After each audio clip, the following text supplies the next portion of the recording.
by Roy J. Harris Jr. December 21, 2017. When journalists see The Post, which opens in limited release Friday, their natural instinct will be to compare the film with two classics of the newspaper movie genre, Spotlight and All the President's Men. The 2015 Oscar winner Spotlight, of course, is based on the Boston Globe's Pulitzer Prize-winning expose of UAL abuse of children by Catholic priests, and the church's cover-up of it. The 41-year-old All the President's Men, meanwhile, is a Pulitzer winner's story, too, about the Washington Post Watergate reporting that took place in 1972, the year after the events described in the new picture. In The Post, director Steven Spielberg focuses on its coverage of the Pentagon Papers. And he has created a picture with all the drama of both of its how they got the story predecessors.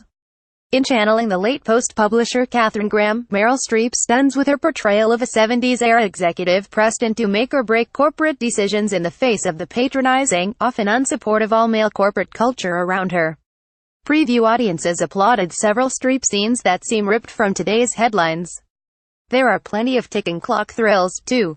Reporters rush against the cruelest of deadlines to reconstruct the stolen Pentagon archive of secret government documents they've acquired from leaker Daniel Ellsberg, documents that reveal decades of administration lies about U.S. involvement in the Vietnam War. And Graham makes one call from her phone, in the face of government threats against the Post, literally as press operators wait for her to say, "Go ahead. Let's go. Publish." And then there's Tom Hanks as Ben Bradlee, the late Post executive editor, whose nuanced portrayal of his relationship with Graham is a delight. In short, if you're a journalism fan, you have to see this motion picture. But bring your journalist sense of skepticism into the theater with you. Afterward, you'll probably want to do some more research about the Pentagon Papers. As for me, I can't remember ever having such a love-hate reaction to a film. Love, certainly, for Streep's performance, and the vivid depiction of a critical two-week period in a great newsation's life, with Graham at the fulcrum. But also for how her courage transformed the Post into the ization we know today. During those weeks, Graham developed her sense of self, and helped create solid corporate and newsroom foundations that, a year later, enabled Bradlee's team of Bob Woodward and Carl Bernstein to break the Watergate of a lifetime.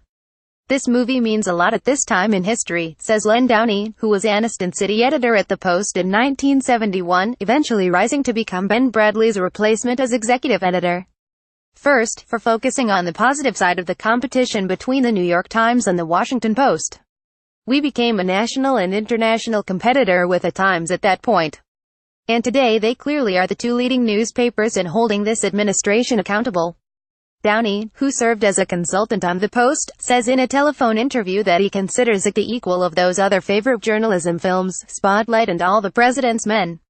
Now an Arizona State University professor, Downey was succeeded in 2008 at The Post first by Marcus Brochley and in 2012 by Marty Baron, the current Post executive editor, who previously had edited The Globe. Baron's leadership during the Globe's church reporting was depicted in Spotlight. More than one member of the team who made The Post have described it as a love letter to American journalism, arriving just at the right time in history. So why do I have any negative feelings? Because the overall story of the Pentagon Papers as journalism seems somehow twisted by the Post-centric focus of the movie. At the preview I saw, I spoke to a number of attendees who had no idea that the Times, and not the Post, had won the Public Service Pulitzer Prize for its Pentagon Papers coverage. The Pulitzer isn't mentioned in the film. As the 1972 Pulitzer jury of journalists put it in recommending the New York Times for the prize, the work of reporters Neil Sheehan, Hedrick Smith, Fox Butterfield and E.W. Kenworthy was a combination of investigative reporting, YSIS, research, and writing, all of which added to a distinctly meritorious public service, not only for readers of the Times but also for an entire nation. The work of The Post, however excellent, wasn't mentioned, but first, let me note some of what I loved about The Post, in addition to the acting. One of its two screenwriters, Josh Singer, also a writer for Spotlight, notes in an interview that while the new film's three main themes are journalism, feminism and moral leadership, the movie puts a business focus on the company. This is the best business school case I've ever seen, he says, although Spotlight serves better as a journalism school case. Graham had to deal with the risk to her company from government legal action that could derail an initial public offering of stock the Post was launching. At the time, the Post was a small paper with big ambitions, only the second largest paper in D.C., behind the Washington Star, and Singer points to the special vulnerability it faced in being challenged by the courts, as the Times also was. Even with all the president's men in spotlight, you don't really see the institutional backbone there, he says, though courage is certainly abundant in their newsrooms. The Post also is terrifically written. The screenplay evolved from a spec script by first-time screenwriter Liz Hanna that she based primarily on Graham's memoir, Personal History. Spielberg, who was smitten with that first script, has said that the screenplay got better when other material was drawn from such sources as A Good Life, Bradley's autobiography. That book devotes only 13 pages to the papers, compared with 80 for Watergate and its aftermath. The editor's life is more centrally captured in the recent HBO documentary The Newspaper Man, narrated by Bradley himself, thanks to his own audiobook narration. In addition to the script, as I learned from a New York Post screening question-and-answer period with Singer and Hanna, Streep's ad-libs brightened the film, as when Graham tells a particularly condescending Post company executive, "Thank you, Arthur, for your candor." Numerous small Spielberg touches underscored by the master, John Williams, help move the story along as the small, aspiring Post begins to take on the giant Times, along with the Nixon White House. One such moment, drawn from a line in both the Graham and Bradley books, has Post editors and reporters passing 10-year-old Marina Bradley as she sells lemonade outside her parents' house, where an impromptu meeting about the Pentagon Papers is being held inside. As lemonade money accumulates in the kitchen, there's the impression that Marina is running a more lucrative enterprise than the cash-poor Post. One slightly bitter note, for me, was a scene in which Bradley, having heard stories about Times star reporter Neil Sheehan preparing a blockbuster, sends a Post intern to New York to find out what Sheehan is up to. In a Times elevator, the intern sees the next day's front-page mock-up with Neil written across in above the fold story. The account isn't in Bradley's book, and Downey says he thinks the movie scene was a case of creative license. One wonders how the real K. Graham would have reacted to such a ploy. As for what else in the Post turned me off, complaints among current and former New York Times executives and veterans carry weight with me, even though some have purposely stayed away from previews. Consider for a moment the thinking process behind such a decision, by journalists who normally strive to consider all sides of an issue. I don't think I will see it, despite entreaties from the filmmakers, current Times executive editor Dean Baquet says in an email. The most courageous decision was made by Arthur Sulzberger, the current Times publisher's latte, known as Punch, to publish first and to bet his entire company.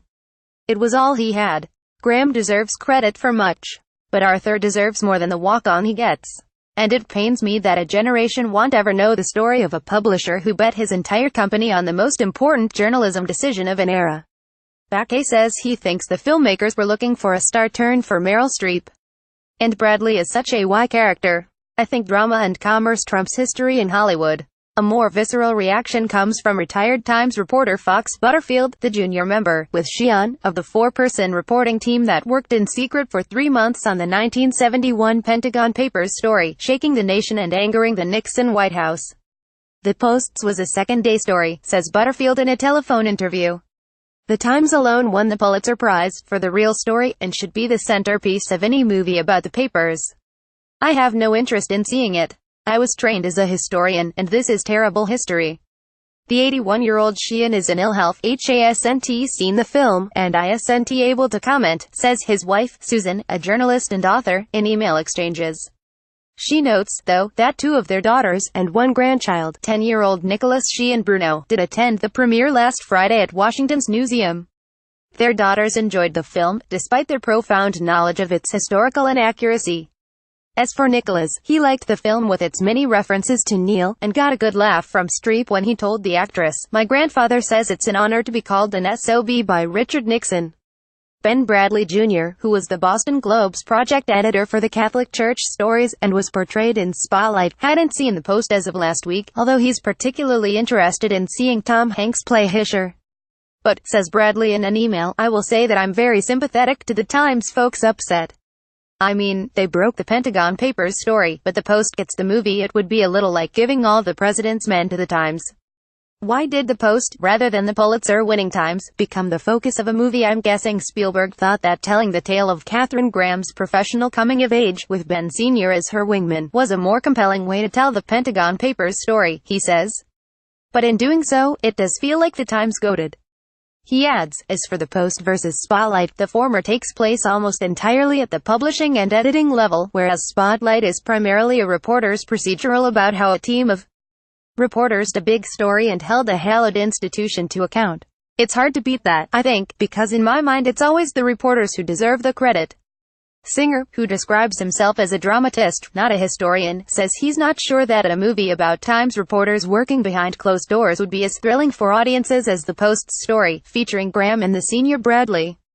And when they're played by Streep and Hanks, I think this is a movie that has potential to capture hearts and minds across the nation, he says. As celebrated as the Oscar-winning Spotlight was, its box office draw wasn't among the year's leaders. If you want a movie that plays in Kansas, Singer says, you need movie stars like Meryl and Tom. In an interview Tom Hanks did at the Newseum premiere with current Post editor Barron, the Post editor asked the actor what he thought of the controversy with the Times, which has been kind of apoplectic about the idea that this movie about the Pentagon Papers has focused on the Washington Post. Answered Hanks, well, they didn't have Katharine Graham, in all honesty. If they had a Katharine Graham, we'd be calling it the New York Times. We'd be here, and you guys would beat off. Replied Barron, at the moment we have no complaints. Hanks believes the new movie gives the Times all the credit and credence it deserves. We are playing catch-up to the New York Times, the Neil Sheehan piece, he said. It's a main story point of what we're doing. But Graham's emergence at the Post is what jacks this movie out of being a movie about how a certain story is covered, Hanks said. You could just call this movie Katharine and it would be just as accurate about what's going down as if you called it the Pentagon Papers or the Post. One suspects that the New York Times would have had no complaints about such a change. Watch the trailer. Correction, an earlier version of the story incorrectly made it like Marty Baron directly succeeded Len Downey when, in fact, Marcus Brochley was Downey's direct successor. This has been clarified. Related news.